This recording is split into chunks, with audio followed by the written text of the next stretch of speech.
अस्सलामु अलैकुम वरहमतुल्लाहि वबरकातुहू। Munna plus Shoaib construction YouTube channel में आप सबका स्वागत है।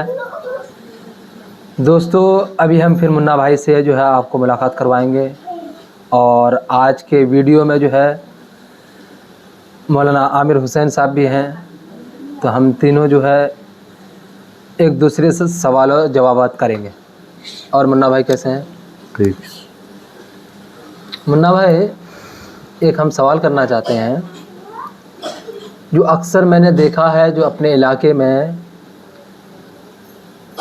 माँ बाप के कई बच्चे हैं, 2 बच्चे 3 बच्चे किसी के, सब अच्छा खासा कमाते हैं बाहर जा कर के, लेकिन उनके माँ बाप परेशान रहते हैं। अगर उनके माँ बाप को अगर डॉक्टर की ज़रूरत हो इलाज की, तो उसके पास 100 रुपये नहीं रहता जो वो अपना इलाज करा सके। बहुत परेशानी के आलम में रहते हैं। कुछ ऐसे बच्चे हैं जो अपने माँ बाप को, अपने वालिदैन को ध्यान नहीं देते। तो इसके मुतालिक आप बताइए, जो अपने दर्शकों को, जो माँ बाप का अज़मत क्या है, माँ बाप का अदब एहतराम क्या है, माँ बाप के अगर अदब एहतराम नहीं करेंगे तो क्या नुकसान होगा, क्या फ़ायदा होगा, थोड़ा आप बताइए।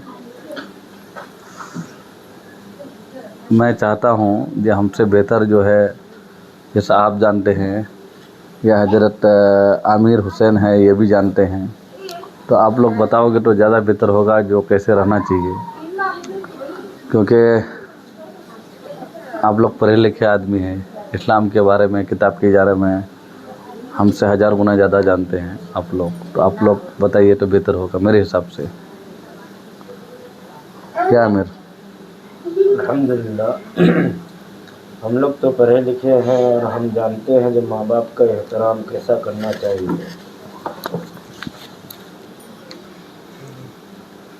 हमारे हिसाब से माँ बाप का एहतराम इस तरीके से करना चाहिए, जैसे अगर हम 100 रुपया कमाते हैं तो उसमें से कम 25 रुपया अपने माँ बाप को दे और 75 रुपया अपने बच्चों और बीवियों पर, जितने हैं बच्चे बच्चियां जो भी हैं उन पर खर्च करें। कम से कम 1/3 हिस्सा जो है अपने माँ बाप को देना चाहिए। अगर इतना अगर देंगे तो माँ बाप कभी परेशान नहीं होंगे।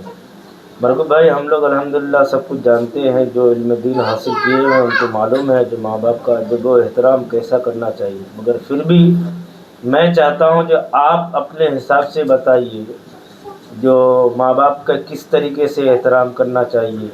आपके भी वालिदैन हैं, आप करते हैं, अक्सर उमूमन गाँवों में देखा जा रहा है जो बच्चे जो है माँ बाप की तरफ ध्यान नहीं देते हैं, अपने ही गृहस्थी पर ध्यान देते हैं। आप अपने वालिदैन की खिदमत कर रहे हैं तो आप अपने हिसाब से भी बताइए। हमें तो मालूम है, आप अगर बताएंगे तो हमारे और आपके दर्शकों को जो है ज़्यादा मालूमात होगा और ज़्यादा उनके दिलों पर असर करेगा। शुक्रिया आपको पूछने के लिए और आपको बताने के लिए। मैं तमाम दोस्तों से और भाई से यही बोलना चाहता हूँ, जो देख आप लोग किसी का 2 बेटा, किसी का 4 बेटा, किसी का 3 बाहर रहते हैं आप लोग, और बहुत लोगों का माँ बाप ऐसा बोलता है जो मान गया शादी करके सब कोई अलग है, और उसके बाद ऐसा होता है, अक्सर देखते हैं गांव में, जो उसका माँ बाप बोलते हैं, जो हम बच्चे से अगर बोलते हैं जो हमको 500 रुपया चाहिए या 200 रुपया चाहिए, तो उसका सवाल ये रहता है जो आप पैसा लेके करोगे क्या।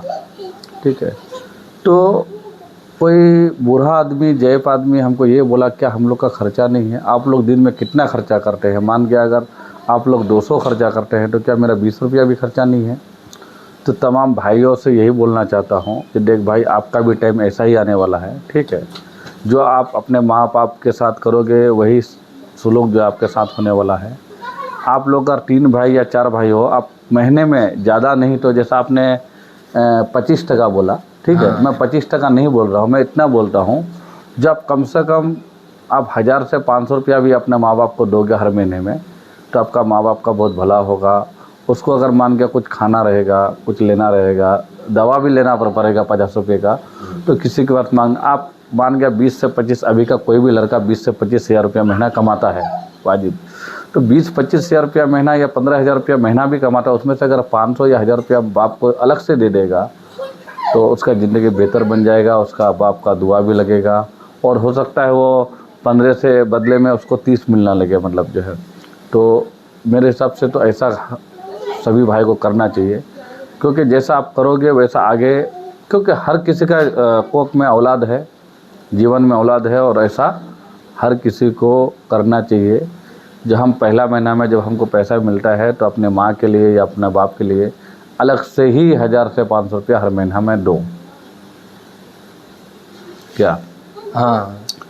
तो आप लोग ये चीज़ को ध्यान दीजिए भाई मेरे। आप लोग जैसे बाहर रहते हो, पैसा लेते हो या कमाते हो, तो इतना ज़रूर ध्यान दीजिए, क्योंकि आप लोग भी वो उम्र में आने वाले हैं। फिर आपको भी वही बोलेगा जो आप क्या 200 रुपया लेके क्या कीजिएगा, आपका ख़र्चा क्या है। आप सोचिए अभी आप खर्चा क्या करते हैं, आपके ऊपर में कितना जिम्मेवारी है, लेकिन फिर भी आप हर हाल में निकाल के 1,000 से 500 रुपया अपना बाप को अलग से दीजिए। आप अलग हैं तो नहीं, ज़रूरत है फिर भी उसको दीजिए। सिर्फ खाना से पेट नहीं भरता मेरे भाई, पैसा भी लगता है इलाज के लिए, तंबाकू के लिए, और भी उसका ख्वाहिश रहता है। तो आप अगर 3 भाई है, महीने में 3,000 दोगे तो उसका खुशी खुशी ज़िंदगी बीत जाएगा मेरे भाई। और देखते रहिए YouTube channel Munna plus Shoaib conduction, YouTube में भी और फेसबुक में भी, और लाइक कीजिए और शेयर कीजिए।